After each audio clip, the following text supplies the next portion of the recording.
رادیو کتاب متعهد به بی‌طرفی رسانه‌ای، همگام با نویسنده‌ها و همسو با حقیقت. گزارش مختصر از کنفرانس علمی چشمانداز آینده نظام سیاسی، عدالت اجتماعی، توسعه پایدار و جایگاه افغانستان در منطقه و جهان. محل برگزاری کنفرانس: ویانا هاوس، ایزی بای ویندهام فرانکفورت ایرپورت، اموایهر 20 65 451 کالستر باغ. موقعیت نزدیک هتل به فرودگاه فرانکفورت، اتاقهای مرتب و راحت، غذاهای وطنی، چینش میز سالن کنفرانس همه نشان میداد که میزبانهای کنفرانس مثل دوران صلح مدیریت و مهمان نوازی می کنند تا کمبود نباشد. شام جمعه 26 جدی 1404 در فرودگاه فرانکفورت رسیدم. وقتی به سالن انتظار وارد شدم، انجینیر سید میثاق را دیدم. هر دو از دیدن هم خوشحال شدیم. لحظات بعد جناب همایون تیج نیز به ما پیوستند و با هم طرف هتل رفت. به محض ورود به لابی هتل، حضور وطنداران غم غربت را کمرنگ نمود. جناب ضیفی، رئیس جریان اعتماد زفاد افغانستان و تیم همراهش تلاش می نمودند به رسم زمان امنیت و صلح مهمانان را پذیرایی نمایند. تعدادی از مهمانان در لابی هتل مشغول گپ و قصه های انباشته شده آوارگی بودند. تعداد هم مصروف صرف غذای شب، نوشیدن چای بودند. منم خستگی راه را فراموش نمودم و غرق محبت دوستان و دانشمندان شدم. ساعت 9 صبح شنبه 27 جدی 1404 وارد سالن کنفرانس شدم. تیم تکنیکی مصروف کار بودند. مساحت تقریبی سالن کنفرانس 200 متر مربع بود. در وسط سالن 4 عدد بلندگوی بزرگ بود و اطراف آن فضای خالی برای فیلمبردار در نظر گرفته شده بود. میزهای زیاد کنار هم 4 طرف سالن چیده شده و با تکه‌های سفید پوش شده بود. پشت میزها چوکی‌های مهمانان بود و برای هر دو نفر یک گل و 2 شیشه آب آشامیدنی، 2 شیشه آب سیب و 2 تابلت نعنا بوگیر دهان گذاشته بودند. کنفرانس به خاطر تأخیر مهمانان چند دقیقه دیرتر شروع شد. مجری جوان، خوش صدا و خوش صورت، حامد نوری برنامه را با یک مقدمه 2 دقیقه‌ای بسیار زیبا و پرمعنی و تلاوت قرآن کریم آغاز نمود و زمام کنفرانس را به بزرگان سپرد. میر محمد آصف ضیفی با حمد و ثنای خداوند آغاز نمود و به زبان پشتو مهمانان را صمیمانه خوش آمدید گفت و با همان زیبایی به زبان فارسی اوضاع افغانستان، منطقه و جهان را تحلیل نمود و مجموعه سخنانش مستند، محکم، مستدل و متین بود و فقط 10 دقیقه زمان را در بر گرفت. بعد از آن دکتر صاحب پرویز آرزو به شرح برنامه 2 روزه کنفرانس پرداختند و با زبان شیوا و ادیبانه مطالب را بیان نمودند و در پایان گپ‌های دکتر آرزو، آقای ضیفی از صندلی خیش با مهمانان گپ زدند و گفتند که ما دیشب با مشورت هم این بزرگواران را برای اداره کنفرانس علمی برگزیده ایم. آنان را معرفی می کنیم. اگر کسی و کسان دیگر خود را کاندید می کنند می توانیم رایگیری نماییم. اکثریت اعضای کنفرانس به خاطر استفاده بهینه از وقت و مباحث به هیئت برگزیده شده رضایت دادند و کنفرانس آغاز شد. دکتر مسعود ترشتوال رئیس مجلس، استاد قدریه یزدانپرست مدیر دارالانشا، بانو فریده امیری، انجینیر محمد نعیم بارکزی، حامد نوری مدیریت کنفرانس را به دست گرفتند. همه کارها مطابق برنامه پیش می رفت.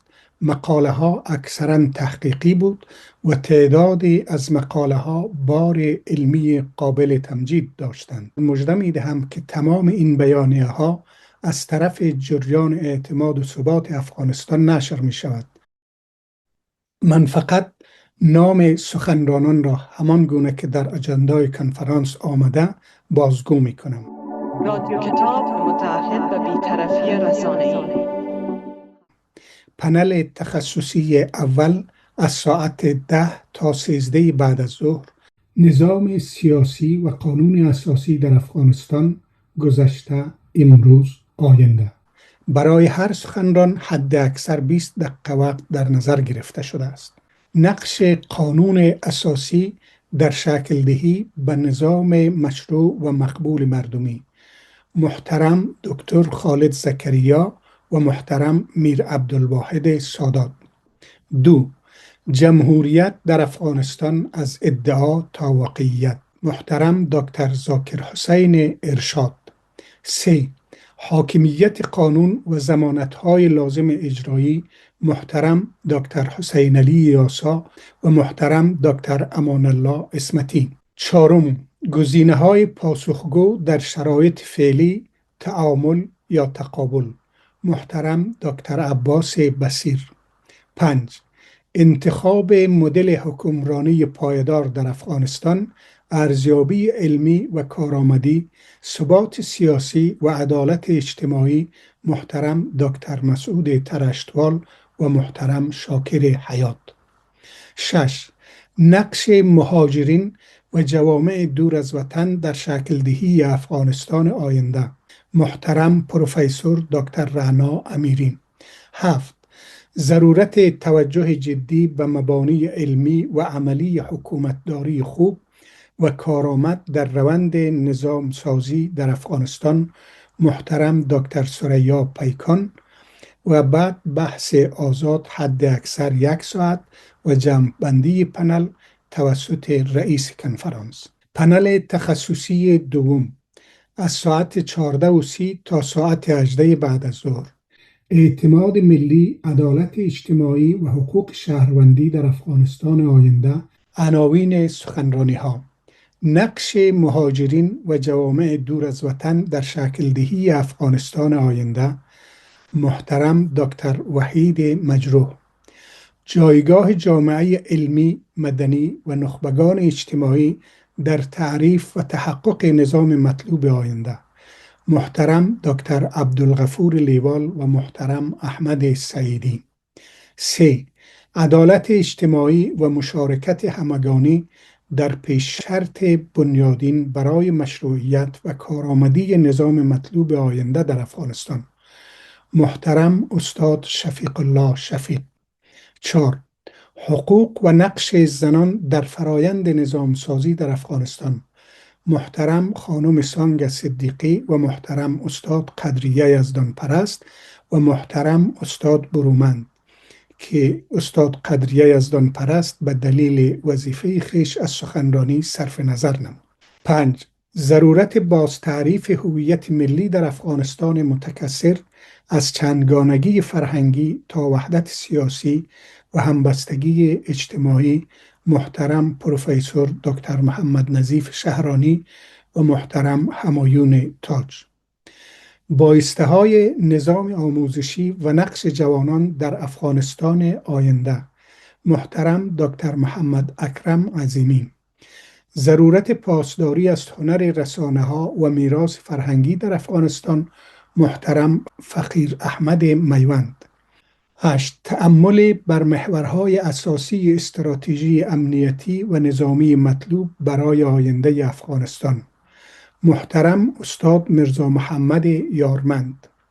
سخنرانی کوتاه محترم پروفسور دکتر علی احمد جلالی. پنل تخصصی سوم از ساعت 9 تا 12:30 ظهر روز دوم 28 جدی 1404 برابر با 18 جنوری 2025. افغانستان، روابط منطقه‌ای و بین المللی. مقایسه 2 مدیریت، دوران امنیت و بعد از جنگ و نهادینه ساختن ادبیات جدید سیاسی، محترم سید ظاهر نوید محسنی. 2. چالش‌ها و فرصت‌های سیاست بی‌طرفی مثبت و فعال به عنوان سیاست خارجی آینده افغانستان، محترم دکتر پرویز آرزو. 3. افغانستان اقتصاد محور با هدف تعاملگرایی جیواکونومیکی به جای تقابل جیوپولیتیکی، محترم انجینیر عنایت الله اسحاق زی. 4. میانروی دینی و همگرایی جهانی، چشمانداز مطلوب برای آینده افغانستان، محترم پروفسور دکتر فضل هادی وزین. 5. مدرنیزه سازی اقتصاد و توسعه پایدار افغانستان، محترم دکتر نجیب الله ارغستانی. 6. جایگاه افغانستان در متن روابط منطقه‌ای، چالش‌ها و فرصت‌ها، محترم انجینیر محمد نعیم بارکزی و محترم نظری پریانی. 7. تحول چند جانبه گرایی در نظام بین الملل و فهم جایگاه افغانستان، محترم سید نورالحق حیدریار و نتیجه گیری توسط رئیس مجلس، محترم دکتر مسعود ترشتوال. قرائت بیانیه اختتامیه کنفرانس توسط جناب میر محمد آصف ضعیفی و ختم مجلس توسط دعای حضرت حجت الاسلام و المسلمین حاج آقای مبارز. رادیو کتاب، نیاز نسل امروز و فردا.